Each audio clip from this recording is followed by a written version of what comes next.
페미니즘, 여성이 억압을 받고 있으며 남성이 여성을 억압하는 사회 구조를 깨뜨려야 한다는 사상입니다. 혼인과 출산, 육아 등이 여성을 억압하는 것들이니 이런 것들에서 여성이 해방되어야 한다는 사상입니다. 결혼으로부터의 해방을 위해서 비혼을, 출산과 육아로부터의 해방을 위해서 낙태를 적극 지지하는 사상입니다. 남성과 여성이 생물학적으로 다르다는 진리를 부정하는 사상입니다. 이런 페미니즘은 남녀 성별 갈등, 혼인율과 출산율의 하락 등 여러 폐해를 가져오는 주된 원인입니다. 그리고 현재의 페미니즘은 공산주의에 기반하고 있습니다. 노동자와 자본가의 계급 갈등에서 여성과 남성의 새로운 계급 갈등을 만들어낸 겁니다. 페미니즘 활동이 공산주의 활동과 밀접한 연관을 가진다는 것은 어렵지 않게 찾아볼 수 있습니다.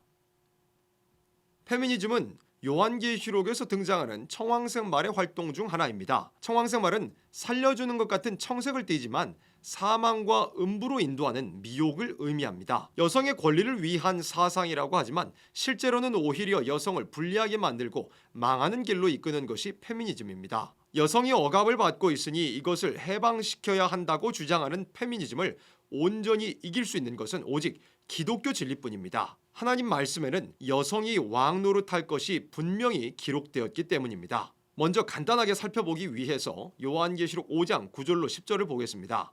새 노래를 노래하여 가로되 책을 가지시고 그 인봉을 떼기에 합당하시도다. 일찍 죽임을 당하사 각 족속과 방언과 백성과 나라 가운데서 사람들을 피로 사서 하나님께 드리시고 저희로 우리 하나님 앞에서 나라와 제사장을 삼으셨으니 저희가 땅에서 왕 노릇하리로다 하더라. 예수님께서 인간의 죄를 대신하여 죽임을 당하시고 그 피로 사람들을 사서 하나님께 드리시고 나라와 제사장으로 삼으셨다고 말씀합니다. 그리고 이 사람들이 땅에서 왕 노릇한다는 겁니다. 예수님께서는 남자와 여자 모두를 위하여 죽으셨습니다. 그렇다면 남자와 여자 모두 나라와 제사장으로 삼으심을 입은 것이고 왕 노릇하는 것도 남자와 여자 모두에게 해당된다는 것입니다. 여기에 대해서 조금 더 자세하게 설명해 보겠습니다. 사도행전 2장 16절로 18절, 사도 베드로가 성령을 받고 일어나 말씀을 증거하기 시작합니다. 이는 곧 선지자 요엘로 말씀하신 것이니 일러스되 하나님이 가라사대 말세에 내가 내 영으로 모든 육체에게 부어주리니 너희의 자녀들은 예언할 것이요 너희의 젊은이들은 환상을 보고 너희의 늙은이들은 꿈을 꾸리라. 여기 17절의 말씀은 은혜 시대에 부어주신 성령의 역사를 말씀합니다. 성령께서는 각 사람에게 은사를 주어서 역사하신다는 말씀입니다. 그리고 무엇보다도 이 시대에는 고린도전서 12장 3절의 말씀대로 예수님을 주인으로 모시도록 성령께서 역사하신다는 겁니다. 예수님을 주인으로 모시는 사람은 성별에 따라서 남종, 여종이 되는 것이고 그리고 성령께서는 이 종들에게 각각 은사를 주시는 겁니다.